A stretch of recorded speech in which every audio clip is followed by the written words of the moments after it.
Ansar artinya penolong, karena mereka menolong Nabi Muhammad SAW. Ansori artinya orang Madinah. Kecuali suami ibu, kalau ada namanya Ansori, itu orang Pekanbaru. Radhiyallahu an, Allah meridhoinya. Setiap disebut nama sahabat Nabi, radhiyallahu an, Allah meridhoinya. Ridho artinya senantiasa dapat rahmat Allah. Qala, dia berkata, qala Rasulullah sallallahu alaihi wasallam, Rasulullah bersabda, "Lau ya'lamul marrum baina yadayil musalli", seandainya orang yang lewat di depan orang sholat, ada orang sholat, kemudian dilewatinya di depan orang sholat. Seandainya orang yang lewat di depan orang sholat itu tahu dosanya, madza alaihi, apa dosanya melewati orang sholat, lakana ayyaqifa arba'ina, lebih baik dia tegak menunggu 40 tahun.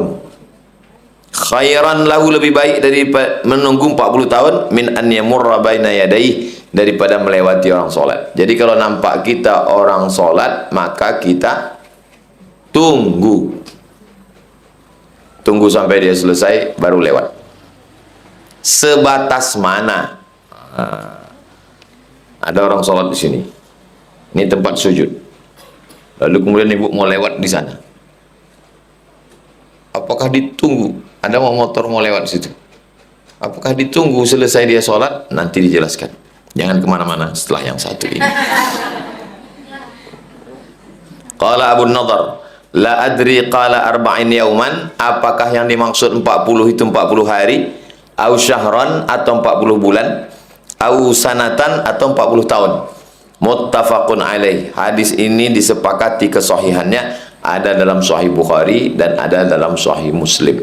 Lebih baik tegak 40 tahun menunggu orang selesai sholat daripada melewati orang sholat. Ibu, bapak, anak-anak yang sudah pernah melewati orang sholat, mudah-mudahan dosanya diampunkan Allah. Amin. Yang belum tahu, tak ada alasan, karena sekarang sudah tahu. Kalau ada orang sholat, tunggu sampai selesai. Wa akhrajahul Bazzar, hadis ini juga diriwayatkan oleh Imam Al-Bazzar. Apa kata dia?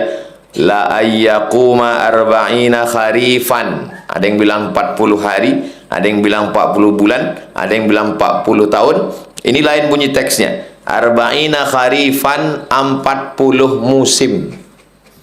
Musim itu di Arab 4. Li ilafi Quraisy ilafihim rihlatash syita, musim dingin. Was-saif, musim panas. Syita, musim dingin. Saif, musim panas. Begitu keluar dari pengajian sampai ke rumah, lupa yang mana musim dingin, yang mana musim panas. Bagaimana cara mudah mengingatnya? Keluar air liur musim dingin. Syita. Ila fihim rihlatash, musim dingin. Saif, tak keluar air liur, panas. Ada 2 musim lagi. Musim Rabi'. Rabi' artinya musim bunga. Satu musim lagi namanya Kharif, musim gugur. Jadi kami waktu kuliah di Mesir, di Maroko, ada 4 musim. Musim dingin, musim panas, musim bunga, musim gugur. Jadi orang-orang Mesir itu bertanya, kau tinggal di mana Abdul Somad? Aku di Indonesia. Berapa musim di sana? Oh, banyak kali. Musim durian, musim rambutan, musim asap. Jadi ini maksudnya lebih baik tegak 40 kali musim gugur. 1 tahun sekali musim gugur. Jadi kalau 40 kali musim sama dengan 40 tahun. Artinya hadis ini redaksinya banyak, tapi substansinya, maknanya sama. Tidak boleh melewati orang sholat. Habis 155. Nanti kalau ada yang mengganjal di pikiran, tulis, kita bahas dalam tanya jawab. Saya selesaikan dulu, karena kalau diputus ini nanti tak selesai kitab nih. 2 kemungkinannya. Kalau tak buku ini selesai, saya selesai. Sekarang 156 dari Abu Sa'id Al-Khudri. Kenapa orang Arab nih pakai abu? karena tak boleh menyebut nama, pantang menyebut nama orang. Sama juga kalau di Minangkabau atau di Melayu, nan gadang indak disabui gala, nan ketek indak disabui namo. Kalau di Bangkinang, nan godang indak disabui golau, nan koci, nan ketek indak disabui namo. Yang besar tidak disebut gelarnya, yang kecil tidak disebut namanya. Yang disebut nama itu biasanya anak kecil. Kalau orang sudah besar pakai gelar. Kalau dia sudah jadi bapak-bapak, biasanya disebut nama anak pertamanya. Misalnya nama anaknya Muhammad, maka dipanggil Abu Muhammad. Ibu juga saya yakin di sini begitu. Tak ada sebut nama, panggil mamanya si Anu. Nama anaknya siapa? Nama anaknya Tiara, Mama Tiara. Itu biasa, segan orang nyebut nama. Begitu juga nanti kalau orang Arab. Kenapa orang Arab itu pakai abu? Karena segan menyebut nama. Dari Abu Sa'id Al-Khudri, Bapak Sa'id Al-Khudri radhiyallahu anhu, Allah meridhai dia. Sami'tu Rasulullah SAW. Aku mendengar Rasulullah bersabda. Aku mendengar Rasulullah bersabda. Apa kata Rasulullah?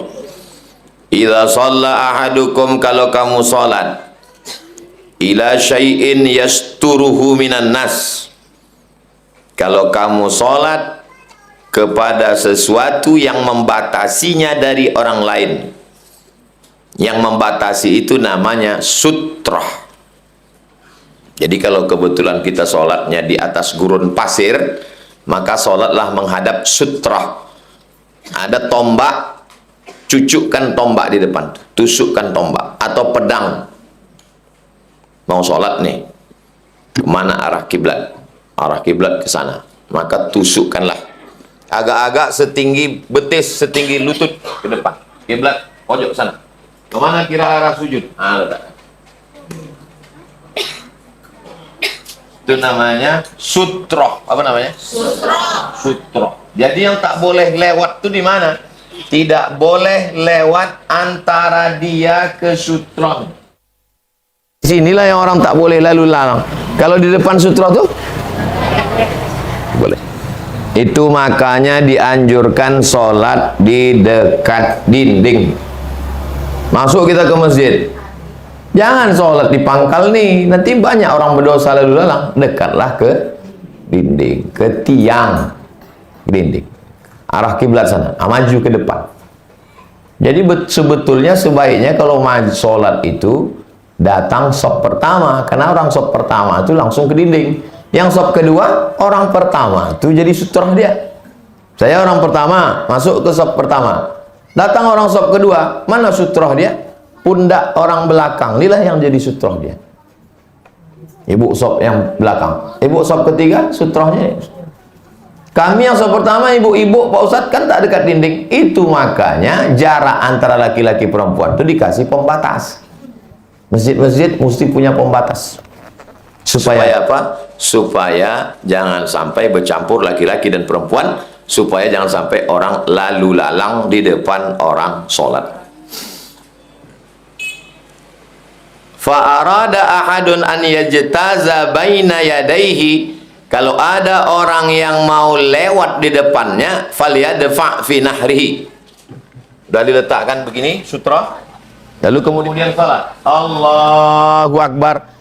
Tiba-tiba ada orang mau lewat antara dia dengan sutra ini, falyadfa, maka tolaklah. Tolak maksudnya pas dia kan kayak gini kan.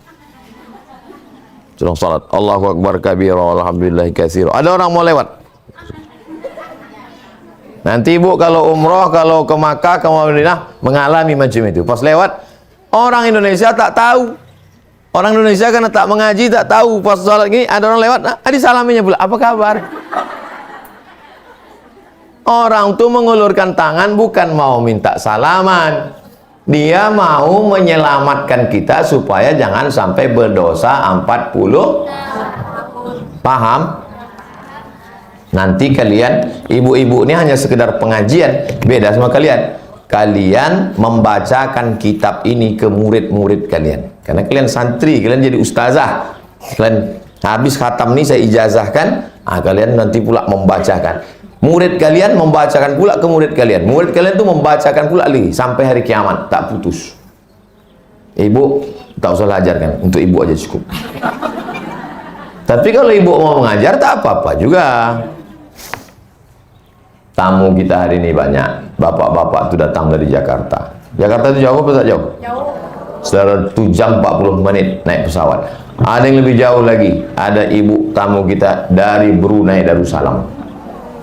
Ada dari Jakarta ibu-ibu. Mereka besok mau berangkat ke Batu Tilam. Ada batu yang bentuknya macam tilam. Letaknya di tengah hutan. 2 jam dari Kuntu. Mau menengok air terjun. Syarat ke sana panjang ceritanya karena letaknya dalam hutan. Banyak harimau berkeliaran. Doakan kami keluar. Masuk ke dalam itu berat, biar kami aja. Fa'in aba, udah dikasih sutroh, sholat kita, diginikan tangan, tetap juga dia lewat, falyuqatilhu, perangilah dia.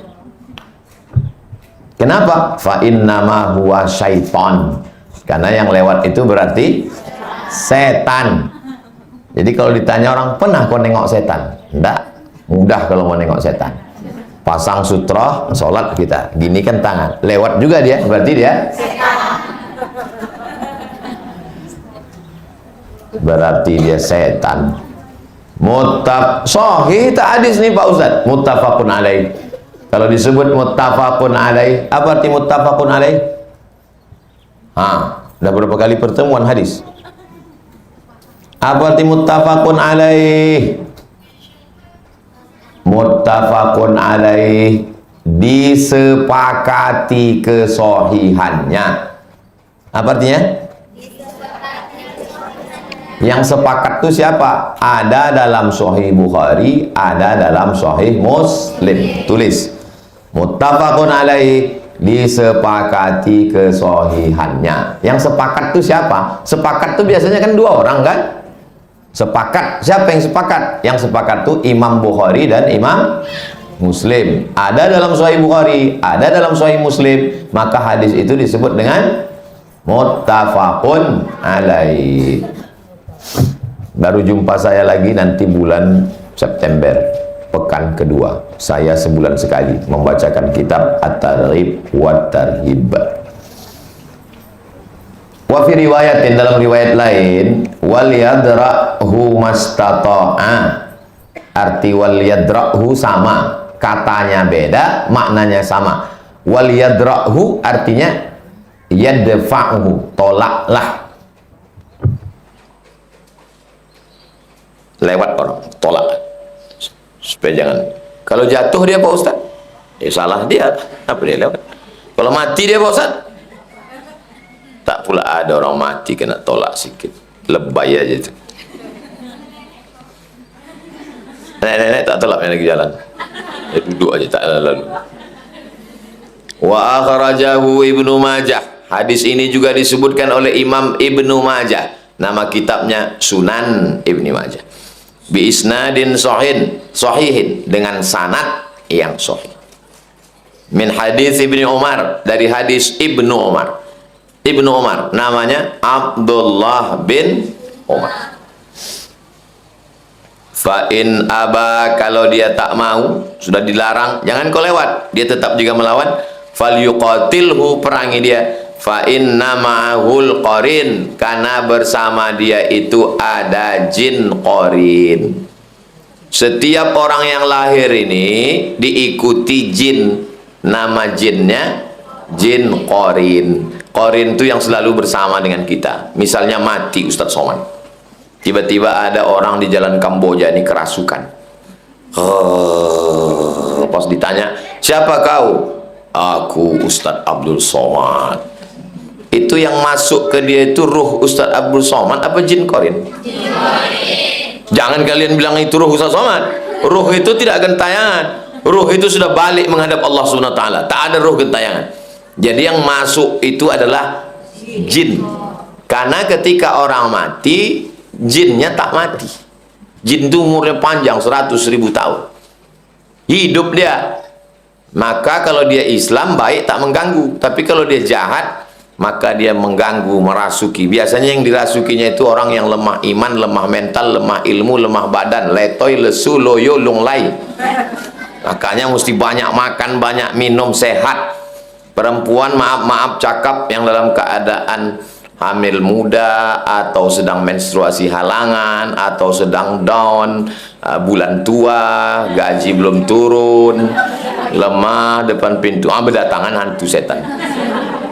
Makanya baca wirid. Anak-anak santri ini setiap habis sholat subuh membaca wirid, sama habis maghrib, habis isya mau tidur malam. Mereka satu hari mengulang hafalan 1 juz 2 juz. Jadi kalau ada yang mengganggu setan, kalau ada di antara ibu bapaknya diganggu setan, suruh kirim biar kami bacakan tiap subuh.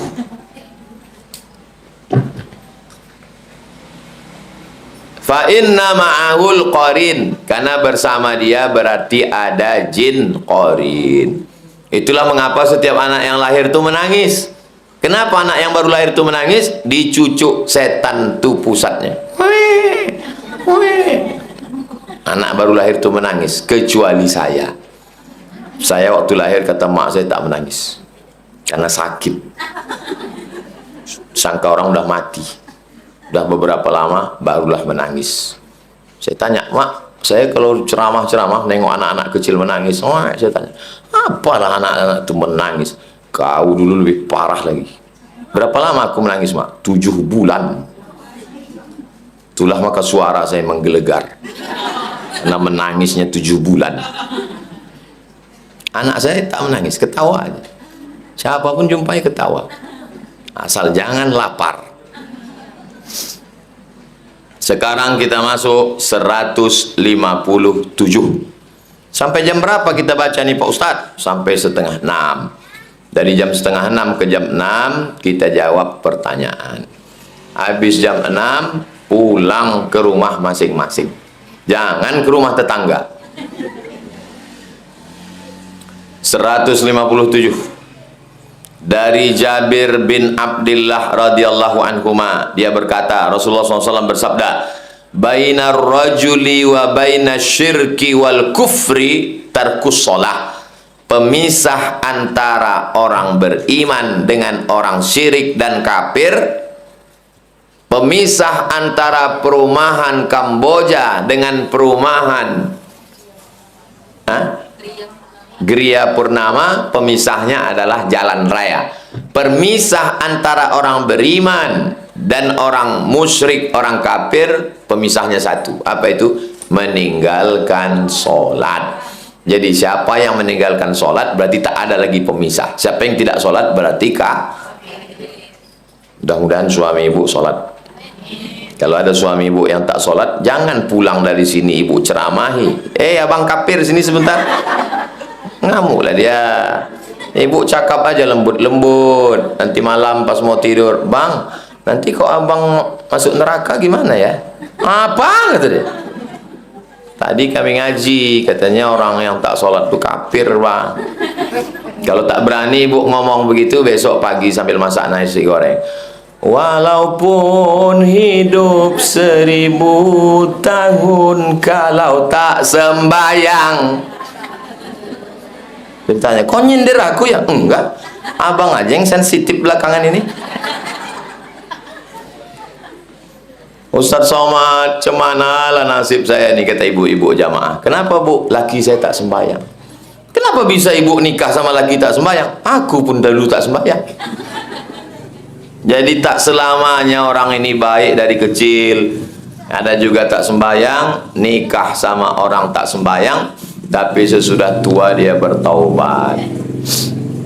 Jadi kalau ada suami ibu tak sholat, didoakan tiap malam, ya Allah bukakan pintu hidayah, bukakan pintu hidayah, bukakan pintu hidayah. Kalau tak juga terbuka, bukakan pintu yang lahat.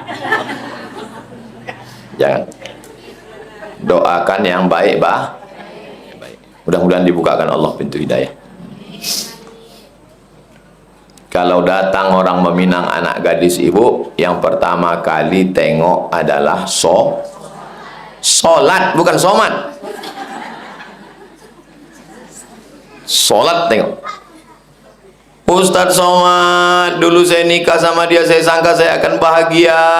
Rasanya sekarang tak bahagia walaupun rumahnya besar, mobilnya mewah. Kenapa? Dia tak sembahyang. Gimana rasanya, Bu? Macam tidur sama babi hutan. Ustadz Somad, besok bisa kita ketemu di rumah makan? Acara apa? Ada yang mau saya tanyakan. Saya takut kena fitnah. Besok jumpanya di masjid. Datanglah ibu-ibu membawa anak gadis. Ini anaknya, Bu? Iya. Kerja di mana? Rumah sakit. Jadi maksud ibu ini apa maksudnya? Saya sangka mau menawarkan ke saya. Menantu saya ini tak sembahyang, Pak Ustadz, pakai narkoba. Anak saya ini sekarang hidup segan mati tak mau, macam kerakap tumbuh di batu. Jadi ibu kalau punya anak gadis, tengoklah menantu yang sholat. Soleh ya juga. Cara ngetesnya Pak Ustadz, suruh dia datang hari Jumat jam 12. Bisa kita ketemu di Mall SKA jam 12 hari Jumat? Kalau kata dia bisa, jangan terima, berarti dia tak sembahyang. Tapi kalau kata dia, saya tidak bisa datang karena saya mesti menghadiri panggilan Ustadz Somad di Masjid An-Nur, memang kaulah yang kami tunggu selama ini. Nah, tapi soal ini tak bisa lagi dipakai karena sudah bocor. Nanti kita kasih soal baru, tak bisa dibahas di sini. Kalau dicari laki yang kaya, hartanya akan hilang. Kalau dicari laki yang ganteng, rupa akan berubah. Kalau dicari laki yang bangsawan, berapa banyak orang bangsawan pangkatnya dicabut. Bangsawan, bangsa yang hidup di awan. Tapi carilah yang sholat, dibangunkannya ibu malam-malam tahajud, dibimbingnya ibu dunia akhirat. Kami tak usah lagi ceramahi Pak Ustadz, dah terlambat. Anak-anak ibu, jangan nanti datang laki-laki meminang anak ibu, ibu buka gorden, ha inilah dia bang yang kita tunggu-tunggu. Tengok mobilnya baru. Begitu seminggu anak dinikahkan, balik menangis berurai air mata. Oma. Pas ditanya, kenapa kau menangis? Rental. Rupanya mobil itu mobil rental. Dunia tak dapat, akhirat melayang. Maka kita ini mau Rabbana atina fid dunya hasanah wa fil akhirati wa qina azabannar. Mudah-mudahan menantu-menantu ibu semuanya soleh-soleh. Ini kameramen ini belum nikah, tapi harapan ibu sudah pupus karena dia sudah bertunangan, tak lama lagi akan nikah. Hah? Kameramen ada dua, kata Pak Haji. Pak Haji kok pandai lo mancing. Mancing dari air karuah namanya Pak Haji. Pak Haji kok presiden pedagang kaki lima se-Indonesia. Urang awak Pariaman Nanggadang di Jakarta. Istrinya ado basamunya. Khusus datang ke Pekanbaru menghadiri pengajian Ustadz Somad setiap bulan sekali. Bayangkan jauhnya dia pengajian dari Jakarta, pakai tiket pesawat, bayar hotel dan lain sebagainya. Sampai mana tadi? Hilang pula. Gara-gara kameramen tadi. Akhrajahu Muslimun. Hadis ini ada dalam Sahih Muslim. Hanya ada dalam Muslim saja, tak ada dalam Bukhari. Tapi kalau ada dalam Sahih Bukhari, ada dalam Sahih Muslim. Apa namanya? Muttafaqun alaih. Disepakati. Yang sepakat itu siapa? Imam Bukhari dan Imam Muslim. Bukan Imam S. Arifin. Itu penyanyi dangdut. Sekarang 158. An Buraidata, dari Buraidah radhiyallahu anhu, Allah meridhai dia. Sami'tu Rasulullah sallallahu alaihi wasallam, aku mendengar Rasulullah sallallahu alaihi wasallam bersabda, al-ahdul ladzi bainana wa bainahumus shalah, perjanjian antara Allah dan manusia adalah salat. Ibu dengan bapak ada perjanjian kan? Perjanjiannya akad nih nikah. Perjanjian kita dengan PLN, kita pakai apinya, kita bayar. Perjanjian kita dengan Allah adalah solat. Faman tarakaha faqad kafar. Siapa yang meninggalkan solat maka kafir. Itu makanya kalau ada orang yang tak solat, saya kalau di Ustaz Somad, tolong solatkan jenazah ini, saya tanya dulu, dia solat apa tidak? Tak solat, tak mau saya nyolatkannya, cari ustaz lain. Dua kemungkinan orang yang tak solat. Yang pertama dia ingkar. Kalau dia ingkar dia kafir. Tapi kalau hanya sekedar malas, dia fasik. Fasik artinya melanggar perbuatan dosa dengan sengaja. Fasik namanya. Allah tak memberi hidayah kepada orang yang fasik.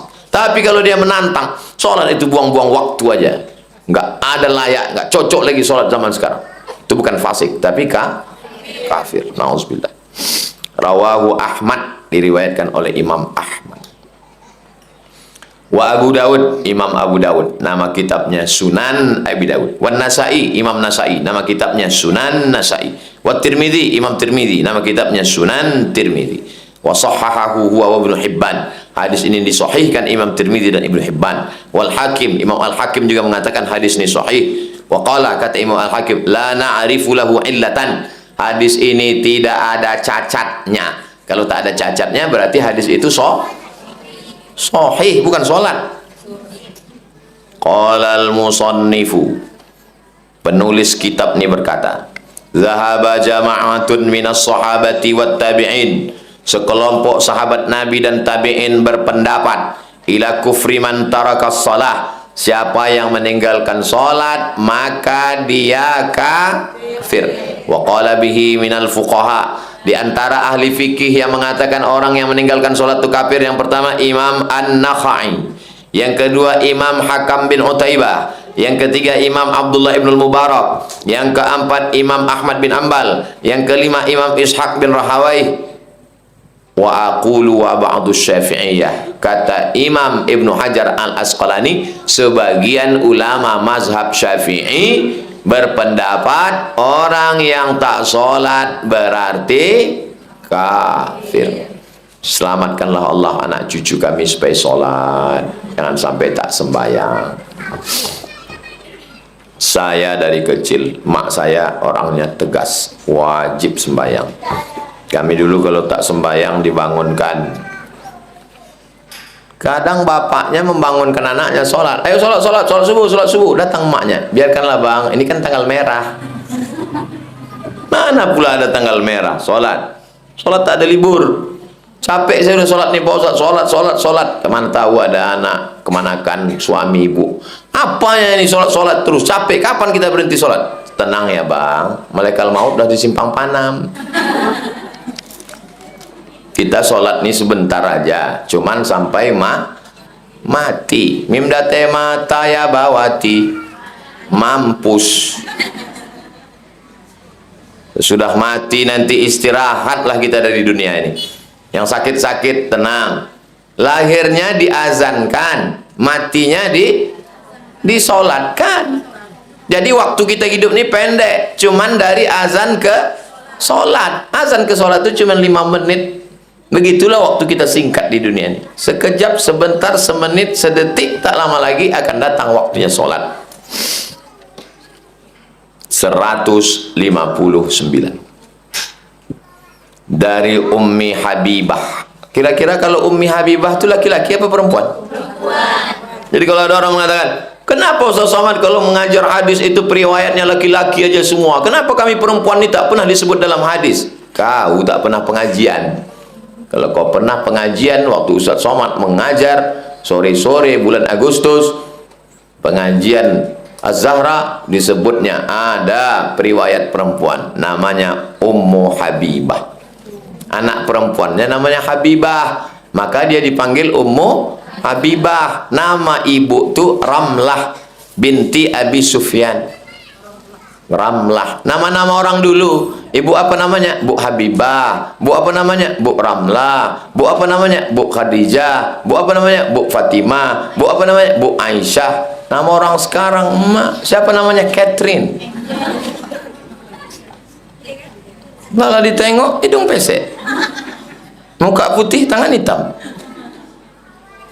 Sami'tu Rasulullah sallallahu alaihi wasallam. Perempuan yang meriwayatkan hadis ini mendengar langsung dari Nabi. Ini menunjukkan zaman Nabi perempuan itu belajar. Jadi kalau ada orang mengatakan perempuan tak boleh belajar, sumur, kasur, dapur, ini bukan orang Islam. Karena orang Islam belajar. Anak-anak perempuan kita belajar 3 tahun ngapal Quran, habis ngapal Quran baca kitab, habis itu punya keterampilan kuliner, jahit baju dan lain sebagainya. Setelah itu mereka kuliah 4 tahun, S1 siap jadi guru, buka tahfiz Quran, jadi dosen, lanjut kuliah. Amin ya rabbal. Anak-anak ini adalah harapan calon ibu-ibu mertua. Amin. Ma min abdin muslimin, kalau ada seorang muslim, syaratnya muslim, yusalli lillahi ta'ala, salat karena lillahi ta'ala. Memangnya ada orang salat yang tidak lillah? Ada. Salat supaya ditengok mertua, salat supaya ditengok bini, salat supaya ditengok kamera streaming. Ma min muslimin, ma min abdin muslimin, kalau ada seorang hamba muslim, yusalli lillah, salat karena Allah Ta'ala, fi kulli yaumin, setiap hari, isnatai asyrata raka'ah, 12 rakaat. Siapa yang salat tiap hari, salat 12 rakaat, tatawuan, salat bukan salat wajib. Siapa yang salat tiap hari 12 rakaat, ghairi faridatin, bukan salat fardu, illa banallahu lahu baitan fil jannah, dibangunkan Allah untuk dia satu rumah di surga. Hadis riwayat Muslim. Wa ashabus sunan, dan 4 ulama yang memiliki kitab sunan. Wahid, isnin, salasah, arba'ah, khamsah, sittah. Tulis kutub sittah. Kutub sittah. Kutub artinya kitab-kitab. Sittah artinya 6 kitab hadis Ahlus Sunnah wal Jamaah yang paling masyhur. Cara menghafalnya mudah. 2 jempol, tengok sini. 2 nih sahih. Yang 4 nih sahih. Sahih Bukhari, sahih Muslim. Sahih Bukhari, sahih Muslim. Sahih Bukhari, sahih Muslim. Kalau sepakat Bukhari dan Muslim, apa nama istilahnya? Muttafaqun alaih. Bukhari, Muslim. Yang 4 nih, yang pertama Abu, yang terakhir Ibnu. Cara mudah menghafal. Yang pertama Abu, yang terakhir Ibnu. Abu Daud, Ibnu Majah. Abu Daud, Ibnu Majah. Yang 2 di tengah Nasai, Tirmizi. Nasai, Tirmizi. 6 kitab, 2 sahih, sahih Bukhari, sahih Muslim. 4 yang atas Abu, yang bawah Ibnu. Abu Daud, Ibnu Majah, yang tengah Nasai, Tirmizi. Sampai mati takkan lupa kalau begitu cara menghafal. Tapi kalau ngapalnya kacau, otak kita pun berkacau. Coba sebutkan 6 kutub sittah, 6 kitab Ahlus Sunnah wal Jamaah dalam bidang hadis. Sahih Bukhari, Sahih Muslim, Abu, Ibnu, Abu Daud, Ibnu Majah, yang tengah Nasai, Tirmizi. Enak jawab kalau rame-rame, tak pun ingat, gerak-gerakkan aja mulut.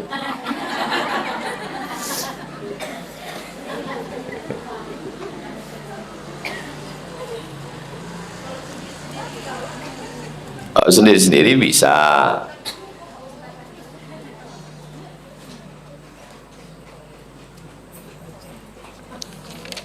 Kencang kali kipas angin itu, hilang halaman. Wazadat Tirmizi, ditambah oleh Imam Tirmizi. Yang 12 rakaat itu mana-mana aja dia. Ini dia. Arba'an qabla zuhri. Arba'an sampai qabla, sebelum zuhur. Sebelum zuhur 4 rakaat. Rakaataini ba'daha, 2 rakaat setelah zuhur. Rakaataini ba'dal maghrib, 2 rakaat setelah maghrib. Rakaataini ba'dal isya, 2 rakaat. Rakaataini qabla salatil ghada, 2 rakaat sebelum subuh. Kita hitung. 4 rakaat sebelum zuhur, 2 rakaat setelah zuhur, 2 rakaat setelah maghrib, 2 rakaat setelah isya, 2 rakaat sebelum subuh. Berapa rakaat semuanya? Saya ulang sekali lagi. 4 rakaat sebelum zuhur, 2 rakaat setelah zuhur, 2 rakaat setelah maghrib, 2 rakaat setelah isya, 2 rakaat sebelum subuh. Berapa rakaat semuanya? 12 rakaat untuk booking satu tempat di surga. Itulah mengapa kita sebelum dan setelah. Ustaz Somad kami tengok tak pernah qobliyah. Ustaz qobliyahnya di mana? Di kamar. Saya qobliyah di kamar. Habis itu baru saya datang ke aula, baru sholat dengan anak-anak. Habis itu baru ba'diyah. Jadi kalau ada nanti ibu tengok bapak-bapak orang setelah sholat, tak ada dia qobliyah, tak ada ba'diyah. Pas ditanya, kau tak masuk, tak mau punya rumah di surga? Aku di kaki 5-nya aja tak apa. Ini orang tidak seimbang. Dia kalau bangun rumah mau yang besar, mau yang cantik, ada kolamnya, ada tamannya, ada indah. Kalau mau makanan lengkap, ada dessertnya, ada snacknya, ada macam-macamnya. Tapi giliran sholat yang pokok-pokok aja. Orang kalau cuma sholat subuh 2 rakaat, zuhur 4 rakaat, asar 4 rakaat, maghrib 3 rakaat, isya 2 rakaat, isya 4 rakaat, tak pakai sunat, itu sama macam orang makan nasi pakai kecap.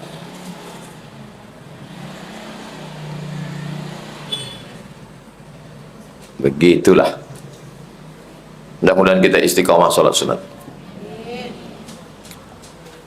Wasahahuma Ibnu Khuzaimah. Ibnu Khuzaimah mengatakan hadis ini sahih. Wa Ibnu Hibban mengatakan hadis ini sahih. Wal Hakim, Imam Hakim mengatakan hadis ini sahih. Lakin lam yadhkuru raka'atil isya, tapi dia tidak menyebutkan 2 rakaat isya. Wa dzakaru badalahuma, mereka menyebutkan 2 penggantinya, 2 rakaat sebelum asar. Wa kadza indan Nasa'i fi riwayatin, begitu juga menurut riwayat Imam Nasa'i.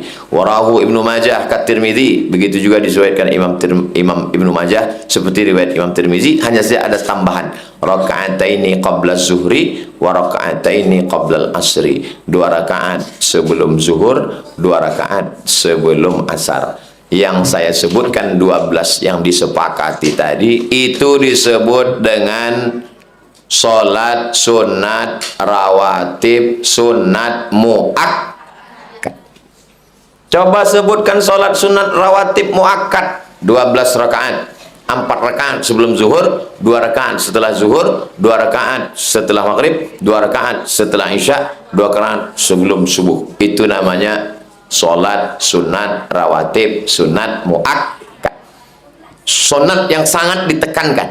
Adapun yang hanya sholat sunat saja tidak muakkad, 2 rakaat sebelum maghrib, 2 rakaat sebelum isya, 2 rakaat sebelum asar. Bisa dibedakan? Bisa. Yang mencatat, catat. Yang tak mencatat, tak perlu dicatat. Tinggal putar rekamannya di channel Ustadz Abdul Somad Official. Subscribe, like, share, and comment.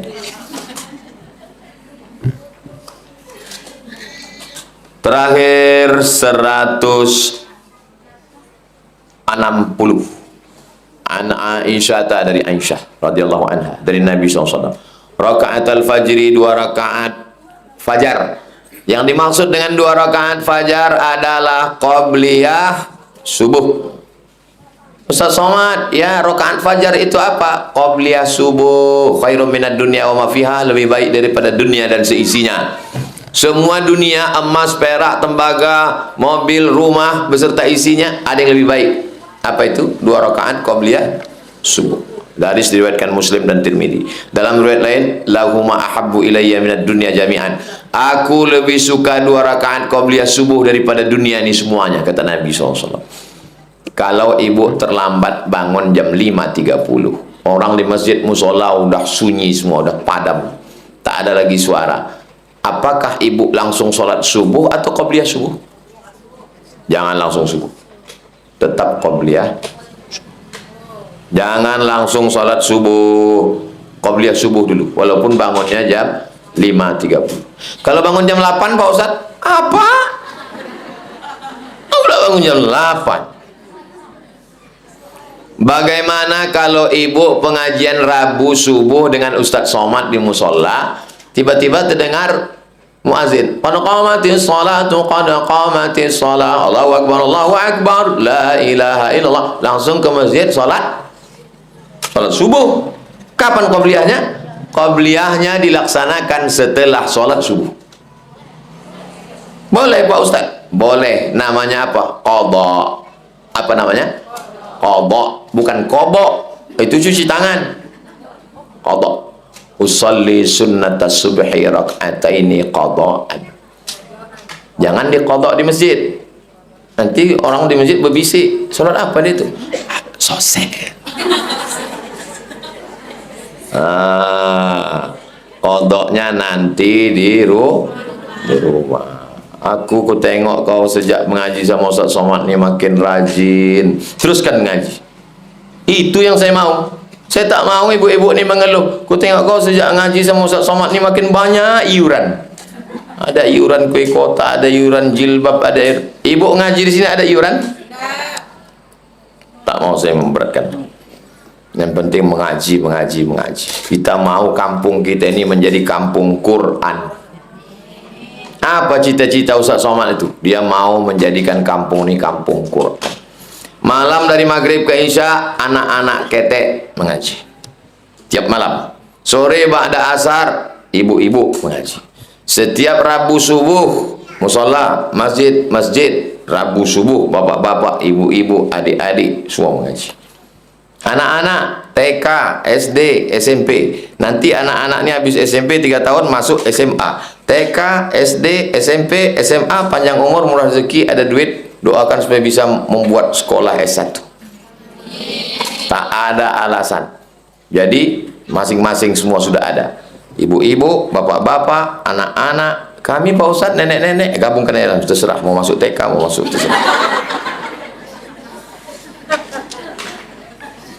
Wa fi lafzin, dalam satu lafaz, lam yakunin Nabi SAW ala syai'in minan nawafili asyaddu ta'ahudan minhu ala raka'atil fajri. Nabi tidak pernah meninggalkan solat sunat kecuali solat sunat. Tahajud juga. Tahajud dengan ini juga. Nabi tak pernah meninggalkan. Witir juga tak pernah. Termasuk solat-solat sunat yang tak ditinggalkan Nabi adalah solat sunat qabliyah subuh. Muttafaqun alaih. Apa arti muttafaqun alaih? Disepakati kesohihannya. Yang sepakat itu 2 orang imam. Siapa dia? Bukhari dan Muslim. Ingat sampai mati. Kita cukupkan sampai 160. Pertemuan akan datang, panjang umur sehat badan, kita akan masuk ke 161. Andai panjang umur dapat pahala. Kalau tak panjang umur mati dalam sebulan nih, tetap dapat pahala. Innamal amalu bin niat. Orang mendapatkan sesuai dengan niatnya. Pas jam 5:30. Sampai ke jam 6 kita jawab pertanyaan-pertanyaan. Tak ada pertanyaan, balik.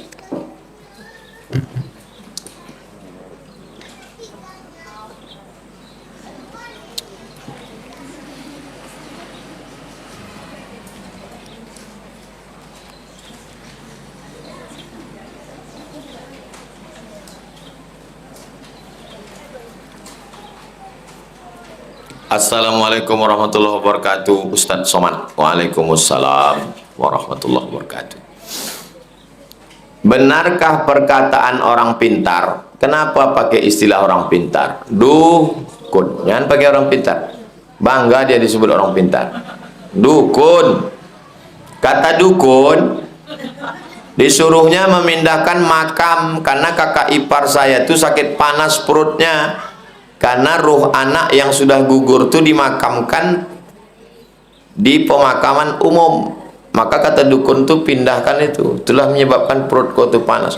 Dukun, untunglah kau hidup 2022. Kalau hidup kau zaman Umar bin Khattab, mati kau. Di zaman Umar bin Khattab, dukun-dukun dirazia. Dukun-dukun ditangkap, kasih waktu bertobat 3 hari. Tangkap hari apa nih? Tangkap hari Jumat, kasih waktu 3 hari. Sabtu, Ahad, Senin. Senin sore habis asar tanya, kau tobat? Iya, lepaskan. Kau tobat? Tidak, pancung kepalanya. Dukun tuh halal darah. Masih ada orang sekarang masih percaya sama dukun. La ilaha illallah. Cinta ditolak, dukun bertindak. Man ata kahinan, siapa yang datang ke dukun, fasaddaqahu bima yaqul, percaya pada cakap dukun, falam tuqbal lahu salatun arba'ina lailah, tak diterima sembahyangnya 40 hari 40 malam. Man ata kahinan, siapa yang datang ke dukun, fasaddaqahu bima yaqul, percaya pada cakap dukun, faqad kafara bima unzila ala Muhammad, maka kafirlah dia terhadap apa yang diturunkan kepada Nabi Muhammad SAW. Sudah ingkar kepada Al-Quran. Yang datang ke dukun, dukun itu pembohong, penipu. Dukun itu pakai berkawan sama hantu, sama setan, sama jin. Yang sudah sempat ke dukun, apa boleh buat? Bertaubat. Usolli sunnatat taubat raka'atain lillahi ta'ala. Jangan ke dukun lagi. Ustaz pernah ke dukun? Pernah. Dukun apa? Dukun sunat. Apa boleh zakat harta kepada saudara sendiri yang tak mampu? Tidak boleh berzakat kepada orang yang wajib kita nafkahi.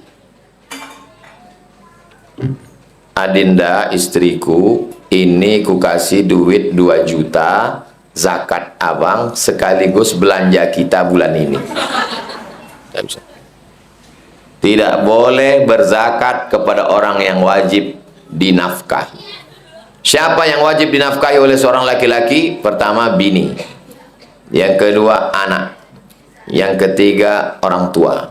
Yang keempat, mertua kalau tak mampu. Maka kelima orang ini tak wajib, tidak boleh dizakat, tak boleh bayar zakat ke dia. Tapi kalau saudara kandung, boleh. Karena kita tak wajib menafkahi saudara kandung. Tapi kalau dia susah, kita tolong. Jadi kalau ada orang membayarkan zakat, hukumnya boleh. Suami tak boleh berzakat ke istri, karena istri itu wajib dinafkahi. Bagaimana kalau istrinya kaya, suaminya susah? Ibu bisnismen, rukunya 100 pintu, pintunya aja. Kaya raya ibu, duitnya banyak, mobilnya mewah, suaminya ini susah.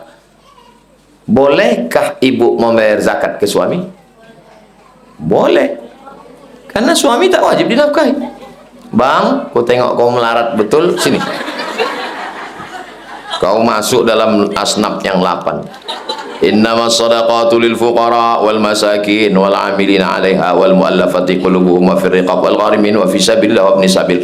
Kau masuk dalam fakir miskin, bang. Nih. Tapi jangan kau macam-macam. Kalau sampai kau macam-macam,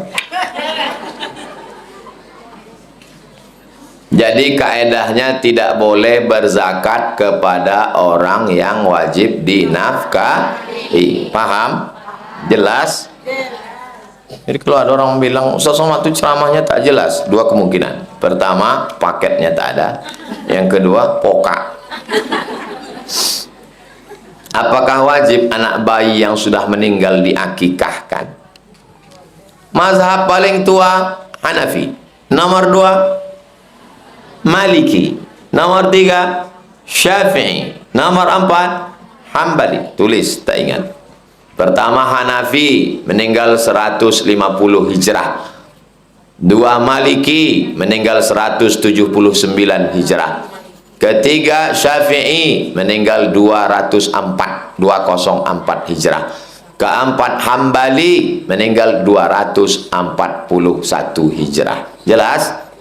Sepakat 4 mazhab, tidak ada yang mewajibkan akikah. Akikah itu hukumnya sunat muakkad, sama dengan yang 12 rakaat tadi. Yang paling tinggi wajib, di bawah wajib sunat muakkad, di bawah sunat muakkad sunat. Paling tinggi wajib, di bawah wajib sunat muakkad, di bawah sunat muakkad sunat. Apa hukum akikah? Sunat muakkad. Tak ada yang mengatakan wajib. Nah, apakah anak bayi yang sudah meninggal dunia? Jadi pertanyaannya bukan wajib, boleh tak diakikahkan? Boleh. Baik sudah lewat 7 hari maupun waktu lahir langsung meninggal ataupun keguguran, kalau mau diakikahkan hukumnya boleh, terhitung sebagai sedekah. Akikah yang paling afdal itu mamin mauludin kullu mauludin rahinatun bi aqiqatihi, setiap anak tergadai Kalau ada cincin kita tegadai, ada duit kita tebus apa tidak? Kita tebus. Maka cara menebus anak, tuzbahu anhu yauma sabi'ihi, sembelihkan kambing hari ke-7. Yuhlaku, cukurkan rambutnya. Wa yusamma, kasih nama yang bagus. Dikasihlah namanya Sami Ahmad Misbahi Ibadillah. Hari ke-7 dipotongkan rambutnya, dikhitankan sekalian, dipotongkan kambing. Ada sampai ayamnya, ada sampai gulai kambingnya ke ibu? Ada yang sampai, ada yang tidak. Yang sampai sini belakang. Yang tak sampai mohon maaf. Mudah-mudahan nanti adiknya lahir kita buat sekali lagi. Hari ke-7 tak ada duit, hari ke-7, hari ke-14 tak ada duit, hari ke-14, hari ke-21 tak ada duit, hari ke-21 tak usah tengok kalender lagi.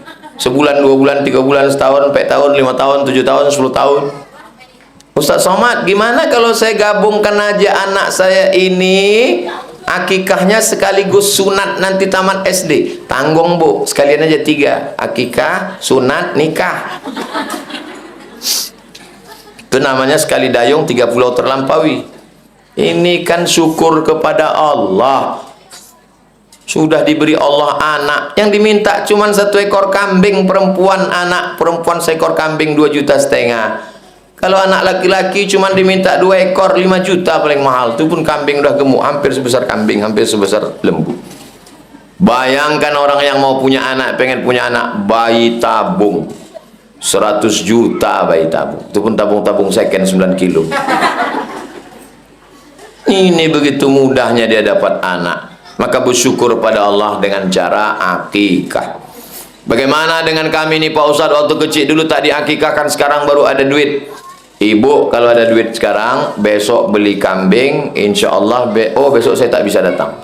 Besok saya ke Batu Tilam, hari Senin lah buat, saya datang insya Allah. Tapi kami Pak Ustadz sudah tua, udah 30, 40, 50. Boleh akikah. Udah saya bahas dalam buku 37 masalah populer. Boleh akikah untuk orang yang udah dewasa. Tapi akikah saja, jangan diayun pakai marhaban. Minta cukur rambut pula. Buatlah macam anak Ustaz Somad kemarin, pakai kelapa digunting. Minta ayun marhaban Nur. Oh, sangka yang mau diayun ni anak, tengok bukan nenek itu duduk. Ilaha illallah. Oh, khawatirnya tiang kau patah. Jangan ibu bayangkan nenek itu duduk tadi, ketawa sendiri nanti.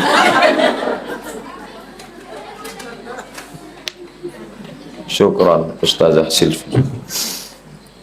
Bagaimana kalau sholatnya tidak 5 waktu? Kadang-kadang sholat, kadang-kadang tidak.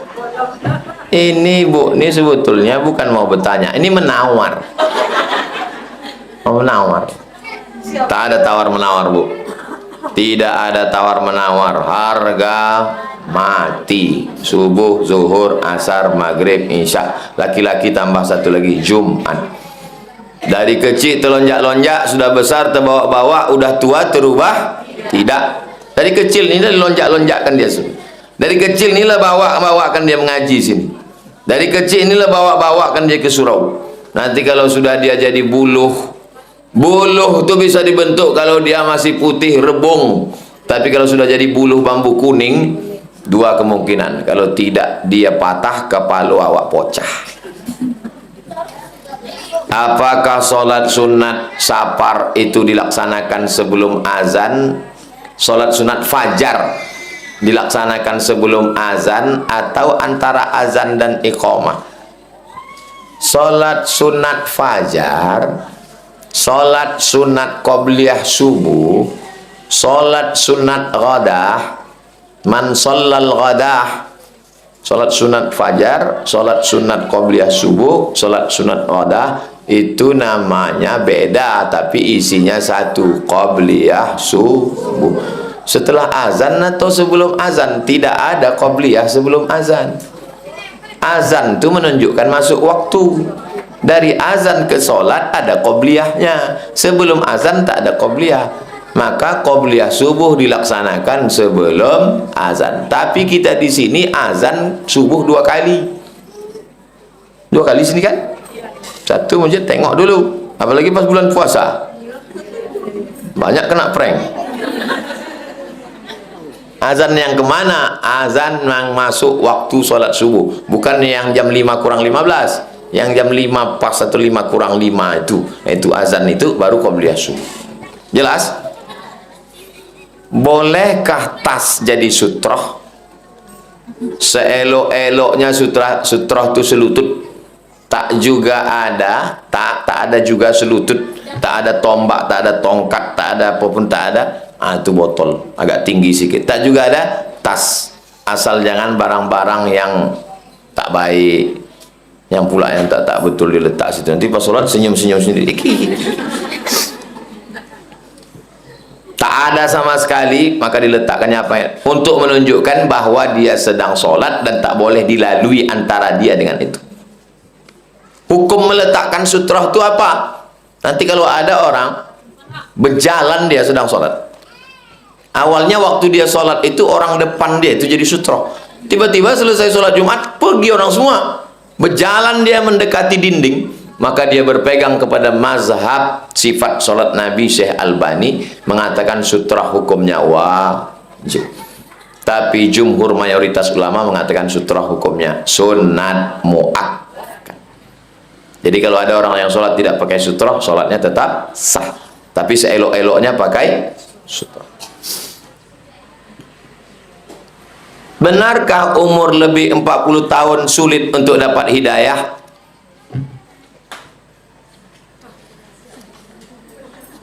Nabi dapat wahyu umur 40. Yang 40 adalah umur kematangan.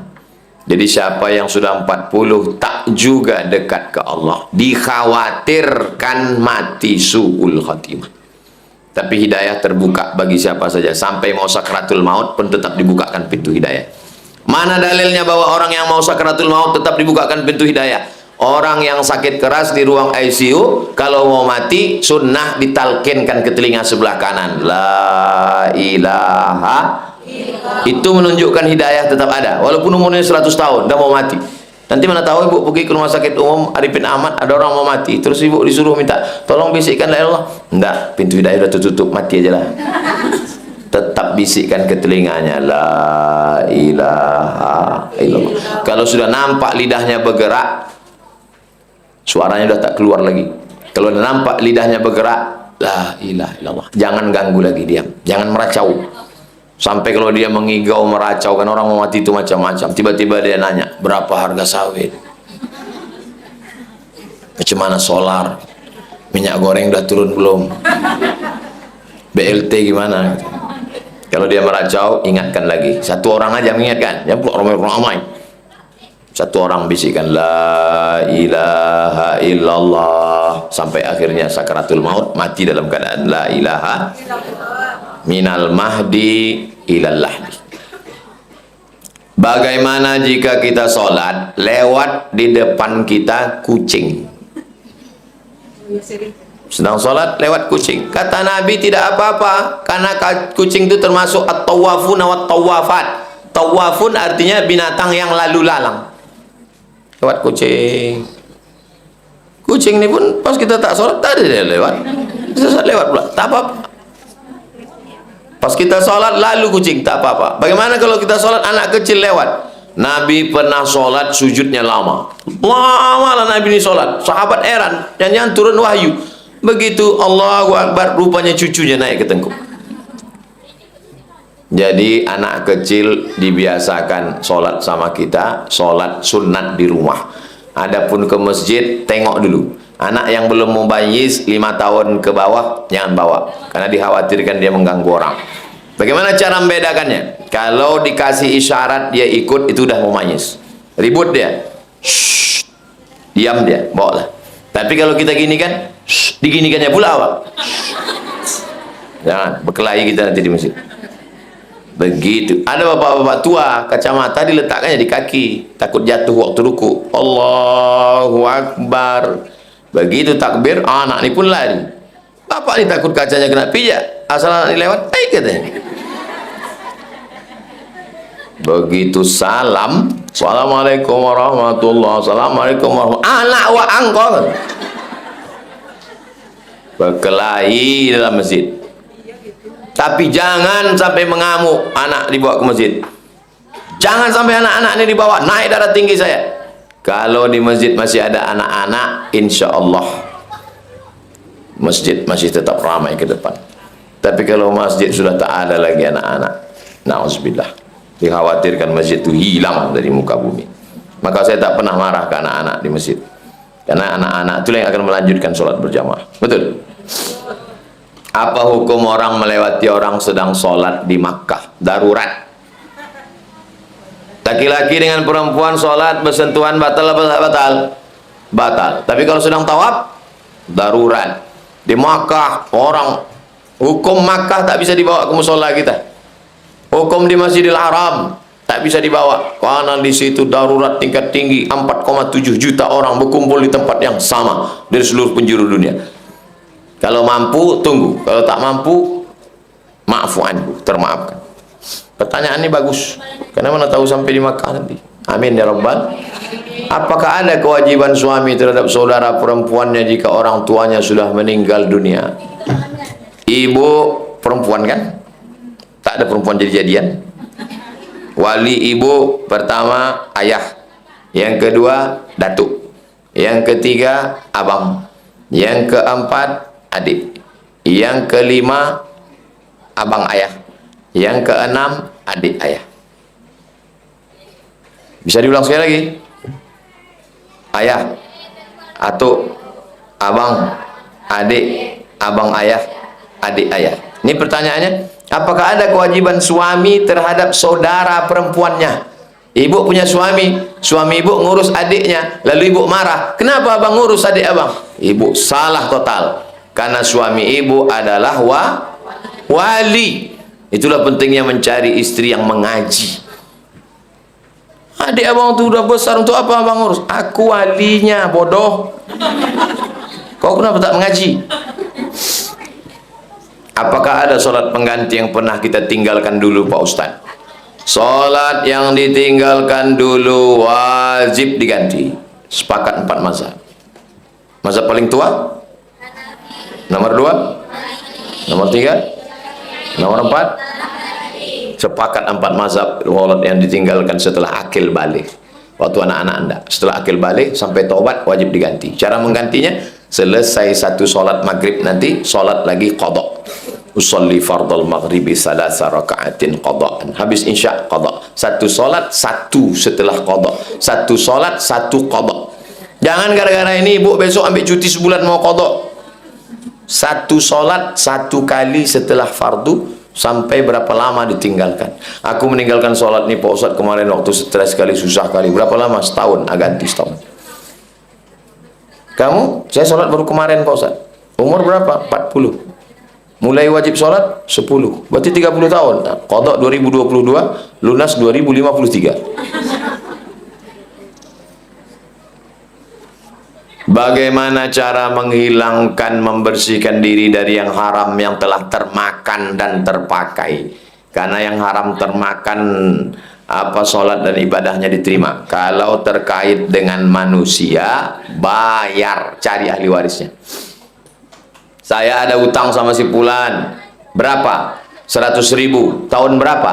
Tahun 80. 100.000 tahun 80 itu berapa gram emas? 1 gram. Berarti tahun 2022 1 gram itu tidak ditengok 100.000-nya, tapi ditengok harga emas sekarang. Berarti sekarang sudah 1 juta. Bayarkan. Ahli warisnya tak ada, sudah dicari, sudah tak ada. Serahkan lembaga yang dinikmati orang banyak, serahkan ke musola belakang, biar dibuatkan WC, atap, kosen, pintu. Serahkan ke fakir miskin, anak yatim dan duafa. Begitu cara membayarnya. Kalau terkait dengan manusia. Kalau terkait dengan Allah SWT, cukup dengan sholat sunat. Tahu? Kertas terakhir. Apakah daging kurban harus habis langsung dimakan, atau boleh seminggu, sebulan, atau setahun baru dimakan? Hadis yang pertama, kulu waddakhiru, makan, simpan. Hadis yang kedua mengatakan la tadakhiru, jangan disimpan. Bingung orang membaca hadis nih. Nabinya berapa orang? Satu, Nabi Muhammad. Satu mengatakan simpan, satu mengatakan jangan disimpan. Setelah diteliti dalam ilmu hadis, ada satu pembahasan namanya mukhtalaful hadis, hadis yang kontradiktif. Ternyata hadis yang mengatakan jangan disimpan ketika masa paceklik, kemarau panjang, orang susah, tak boleh menyimpan, bagi makan semua. Kapan Nabi mengatakan boleh disimpan? Ketika sedang tenang, adem ayam, tentram, banyak, maka boleh disimpan. Kira-kira kalau tahun 2022 boleh disimpan? Boleh. Tapi jangan pula sampai kulkas seminggu tak bisa tutup. Asal ditutup, kelepak kaki kambing menyipak.